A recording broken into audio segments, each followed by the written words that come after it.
I've always loved storms. There's something peaceful about watching the rain from behind glass, the rhythmic tapping on the roof, the soft rumble of thunder in the distance. But I learned one weekend at a remote cabin near Black Hollow Lake that storms can hide things much worse than lightning. It happened 3 years ago, during late autumn. I had just gone through a breakup and wanted a quiet place to be alone for a few days. No noise, no people, just me, my camera, and nature. I booked a small wooden cabin online, about 20 miles outside a rural town called Ravenshire. The pictures made it look cozy, rustic furniture, a wood stove, and a view of the lake surrounded by dense pine trees. When I arrived, the sky was already bruising with dark clouds. The woman who met me there was named Mrs. Hawthorne, the caretaker.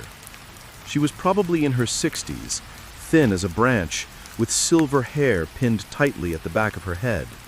Her voice cracked when she spoke, like she hadn't used it much lately. "The storm's supposed to last through the weekend," she told me. "If the power goes out, there's a lantern and some wood in the back. Just don't wander near the lake after dark." I laughed lightly, thinking it was just some local superstition. "Why's that?" I asked. Mrs. Hawthorne hesitated for a moment before answering. "Things don't stay quiet out there at night. You'll hear them calling sometimes." I smiled politely, figuring she meant animals, maybe coyotes or loons. But she just looked at me, her eyes distant, and turned away. That first night, the rain came down hard. Sheets of water crashed against the cabin windows, and the wind moaned through the trees like a living thing. The power flickered a few times, then died completely around 10 p.m. I lit the lantern, made a small fire, and poured myself a drink.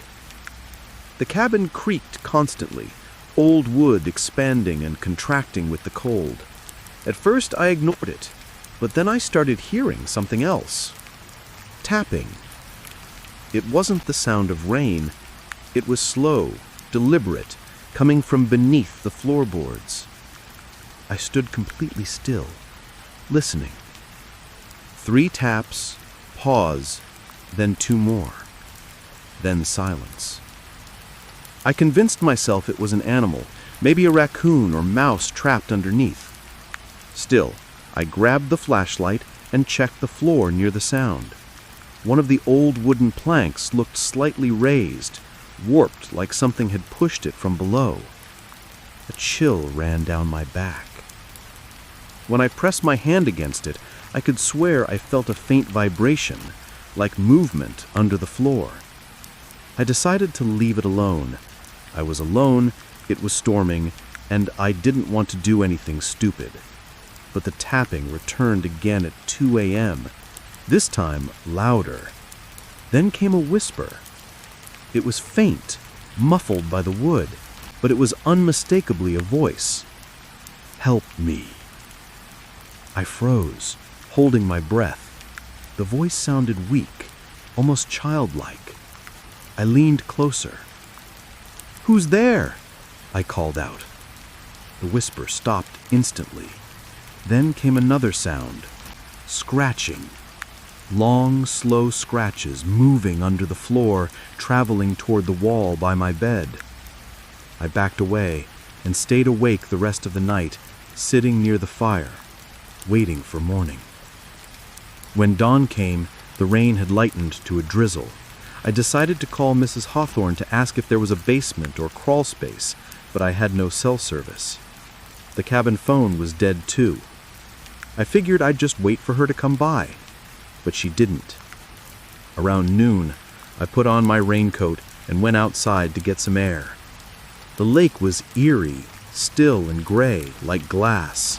Mist rolled across it, and the trees looked almost black against the cloudy sky. That's when I saw it, near the edge of the dock, something pale floating just beneath the surface. I stepped closer, my boots sinking slightly into the wet ground. It looked like a hand. but when I blinked, it was gone, or maybe the ripples distorted it. I couldn't be sure. That night, the power came back on for a few hours. I tried to distract myself by watching an old DVD I found in a drawer, a local documentary about the area. Halfway through, something caught my attention. A headline flashed across the screen: "The Disappearance at Black Hollow Lake, 1987. It told the story of a young boy named Daniel Hawthorne, Mrs. Hawthorne's son. He had vanished near the lake during a thunderstorm. They searched for weeks, but his body was never found." My stomach sunk. That night, the storm returned with fury. The roof rattled and lightning flashed so often it turned the world white. Around midnight, the tapping came back, louder, closer. Then suddenly, the floorboards cracked open. A section near the fireplace splintered upward, and water began seeping through the gaps, black, muddy water. And from it came a hand, small, pale, and drenched. I stumbled backward, slamming into the wall. The hand reached up again, followed by a faint voice. "Please, let me out." The air turned freezing cold. The lantern flickered violently, casting shadows that moved on their own. I forced myself to run for the door, but when I yanked it open, the storm outside was blinding. Lightning struck the lake, illuminating a silhouette standing on the dock. A child, dripping wet, staring straight at me. He raised his hand slowly, pointing toward the cabin. Then another crack of thunder, and he was gone. I spent the rest of the night locked in my car, shaking, watching the cabin through the rain. When morning finally came, Mrs. Hawthorne arrived. Her eyes widened when she saw the damage to the floor. She didn't seem surprised, just tired. "You saw him, didn't you?" she whispered. I didn't answer. She sighed and knelt near the hole, placing her hand over the wood. "He never left. Every storm he comes back, trying to find his way home." I left that morning without another word. A week later, I checked online. That cabin's listing was gone. When I searched the address, all I found was a brief article from 2 days later. "Rural cabin destroyed by lightning fire. Owner unharmed." There was a photo of the ruins, smoke rising from the wreckage. But what chilled me most was the faint figure in the reflection of the lake behind it.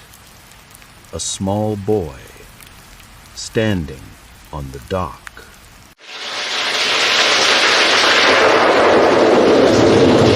It was 3 years ago, during one of the worst rainstorms I'd ever driven through. My girlfriend, Rachel, and I were driving cross-country to visit her family in Oregon.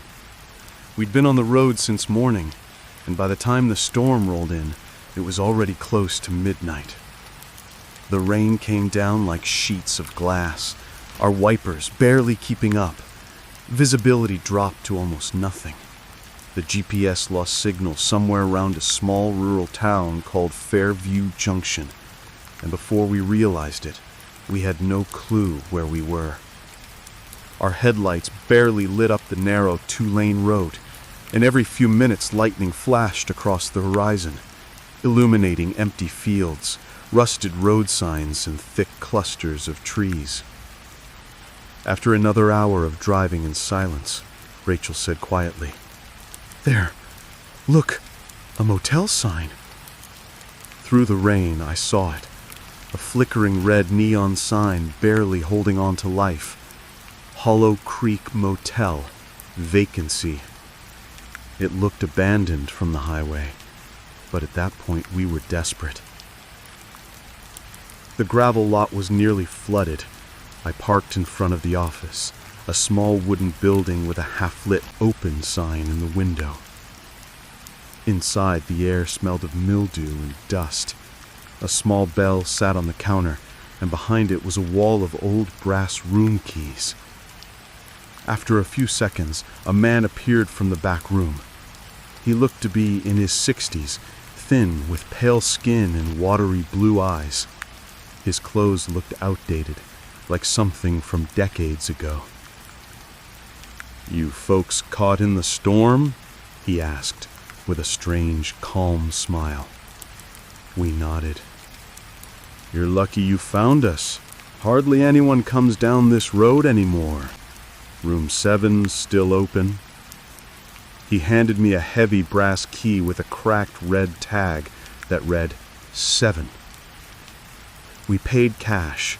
He said the card machine wasn't working because of the weather. As we turned to leave, I noticed something odd.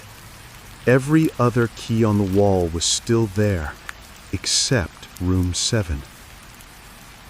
The room was old but clean enough, beige wallpaper peeling at the corners, a small CRT TV, and a queen-size bed with a faded floral comforter. Thunder shook the walls as we unpacked, and Rachel went to shower. I sat on the bed, flipping through the channels, all static except for one local broadcast that looked like it hadn't aired in decades. A news anchor was reading about a missing couple who vanished during a storm. The headline on the ticker read, "2 found dead in Hollow Creek Motel." I blinked. The image flickered, then cut to static. I turned the TV off. When Rachel came out of the bathroom, she looked uneasy. "Did you hear that?" she asked. I shook my head. Someone knocked on the door. Twice. I walked over and peeked through the peephole. Nothing. Just rain. Probably the wind, but she didn't look convinced. We locked the door and tried to sleep, but around 2 a.m. I woke up. There was a sound, faint, rhythmic, coming from outside our room. Knock, knock. I sat up. My heart started pounding. It came again. Knock, knock. But this time, from the adjoining door between our room and the next one. I turned on the lamp. Rachel was already sitting up, whispering, "Someone's in there." I pressed my ear against the thin wall. Through the storm, I heard muffled voices. A man's voice and a woman's voice, crying. "We shouldn't have come back," the man said softly. "He won't let us leave again," the woman whispered. I pulled away. My skin went cold. There was no car parked next to ours. No other rooms had lights on. The clerk told us no one else was staying there. I decided to check. I grabbed the key and flashlight and stepped outside. The rain was relentless, soaking me instantly. Room 8 was next to ours. I knocked. No answer. But the door creaked open on its own. Inside, the lights were off. The smell hit me first, old, damp, and metallic. The room looked identical to ours, except the bed was still made, untouched. I turned toward the nightstand. There was something on it. 2 rusted keychains, room 7 and 8, and next to them, an old photograph. It showed a young couple standing in front of the motel sign. Same stormy background, same neon flicker. Rachel gasped when she saw it. "That's us." It was. Our faces, our clothes, everything from tonight, except the photo looked decades old. We ran back to the office. The front door was open, swinging in the wind. Inside, the counter was covered in dust. Cobwebs hung from the ceiling. The key wall was empty, every hook bare and rusted. Behind the desk was a newspaper clipping pinned to the wall. The headline read, "Motel owners and guests die in flash flood, 1978. Below the headline were photos. The couple from room 7 and the clerk, all of them listed as deceased. We bolted for the car and sped off down the flooded road. I didn't look in the rearview mirror until we reached the main highway. When I finally did, through the rain, I saw the red neon sign flicker one last time, and just for a second, I swear I saw 2 silhouettes standing outside room 7, waving.